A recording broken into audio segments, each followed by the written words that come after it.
Hello, happy Wednesday. It is day 3 of Contemporary-A-thon. So today is Wednesday. It is currently 11:36 a.m. Why aren't you at work, Jamie? You might ask. Well, that's because on Wednesdays I work night shifts. Night shifts, not really like overnight, but I work from 1:15 to 9:15. So I have the morning to do other things and be productive. So far, I have edited my vlog for days 1 and 2 and uploaded it. So you should have already seen it if you're watching my vlogs. And I took a shower. Good stuff. Oh no. That's about all I've done today. It has not been as productive as I would have liked. I have not started Eliza and Her Monsters, but I am about to start the audiobook. I have both the ebook and the audiobook for it, so I should be able to knock it right out. The plan is to clean up my kitchen. It's a mess from yesterday, so I'm going to unload the dishwasher, wash by hand the stuff that has to be washed by hand, and reload the dishwasher, and then make myself some lunch, all while, hopefully, reading or listening to Eliza and Her Monsters. So that's the plan for today. I seriously doubt I will keep up the momentum I have had earlier this week and knock out a book every single day. That seems unlikely. And after the reaction I had to my book yesterday, check that out in my last vlog if you haven't already seen it. There were tears. I feel my momentum has slowed a bit, but we will see how it goes. Eliza and Her Monsters, I think, is like a 10-hour audiobook. Let's get to it.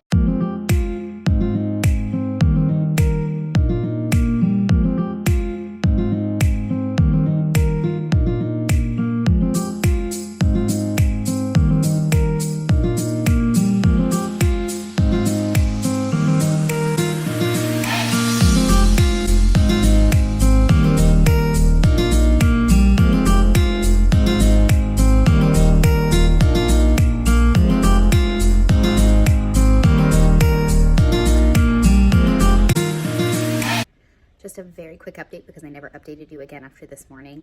I don't have my AirPods at work. I can't listen to anything, so there is no reading happening for me. I decided not to listen to Eliza and Her Monsters because I feel like I'm missing something from not seeing the illustrations and how much conversation is happening online, like in text format.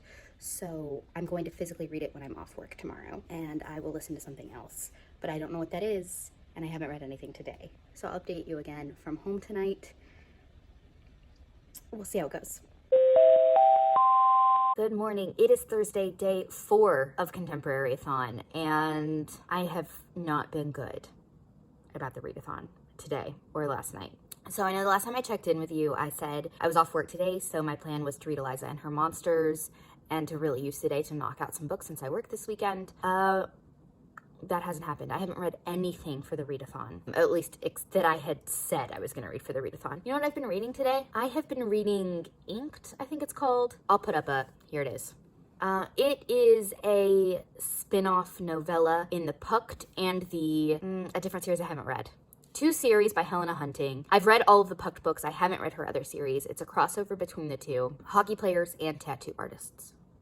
It is straight smut. I don't think it meets any of the qualifications for this readathon except that it is contemporary. So it doesn't meet any challenges, I don't think. But that's what I'm reading. I'm over halfway into it. I'm gonna finish it, and then I'm gonna read something. I would really like to read either Light It Up or Eliza and Her Monsters today. We will see how that goes. The only other thing I've been doing today is working on an upcoming video that I'm going to release after the readathon is over. It's romancy, which I know it'll be happening after Valentine's Day. It's never not a good time for romance in my book. Stay tuned for that, and I will catch up with you guys in a bit and let you know if I have been good at all about reading books I'm supposed to read. Hello again. It has been a while since you heard from me. It is now a few minutes after 4 p.m. What have I been doing all day? Have I been reading? I have been reading. So I read a little bit more of the novella I was telling you guys about, and then I started Eliza and Her Monsters, which I was really enjoying reading instead of listening to the audiobook. And then I decided to go hang out with my mom for a while. So I drove to my mom's house, had lunch with her. We watched a few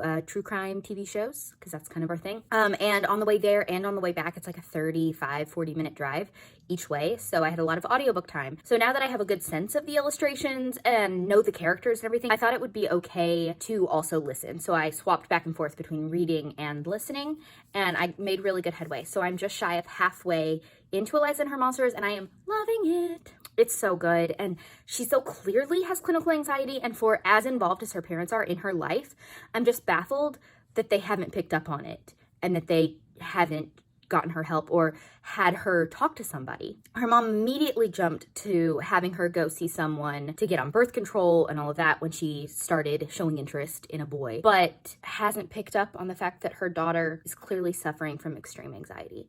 So it is stressing me out to read, but in a good way. Like, I love Eliza, and I love Wallace, and I love the comic, but I'm also very nervous for her. I can't help but be nervous. Anyway, so I am not going to read anymore right now because my sister's home from work now and I'm back at my apartment. She and I are going to watch To All the Boys I've Loved Before, P.S. I Still Love You, which I'm nervous about.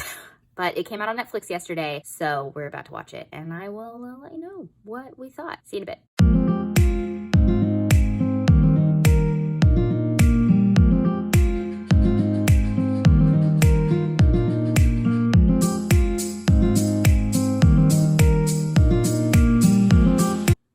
Again, it is about 10:30 and I just finished Eliza and Her Monsters. I loved it. 5 stars. I'm gonna have to gather my thoughts before I really talk more about it, but I will just say that going in initially I was a little bit reluctant. I can't even really tell you why, but as it went on I just got sucked in. I was just completely enraptured, and I read the second half of this book basically in one sitting. It was incredible. 5 stars. Loved it. Teared up a bunch of times. I'm having a wild ride this readathon. Wild ride. I also finished P.S. I Still Love You, which I loved less. I thought this honestly about the books too. I think it should have been a standalone. And I think that's true of the movie too. I think that it's unnecessary and it doesn't have a plot, and there's a reason most rom-coms don't have sequels. I'll be interested to see how they do the third movie, if they make it, which I hope they will. I'm sure they will. And I loved all of the actors. Lana Condor is so great. Anyway, that's it for me for this vlog. Thank you so much for watching. I will have this up hopefully tomorrow being Friday, and then I will have my third and final vlog of the readathon covering Friday, Saturday, Sunday up Monday, if all goes according to plan. With this book, I have finished hard hitting, green on the cover, illustrated cover, so I will put up the list right here with any additional stuff marked off that I hadn't finished in the last vlog, and I will see you guys in the next one. Bye.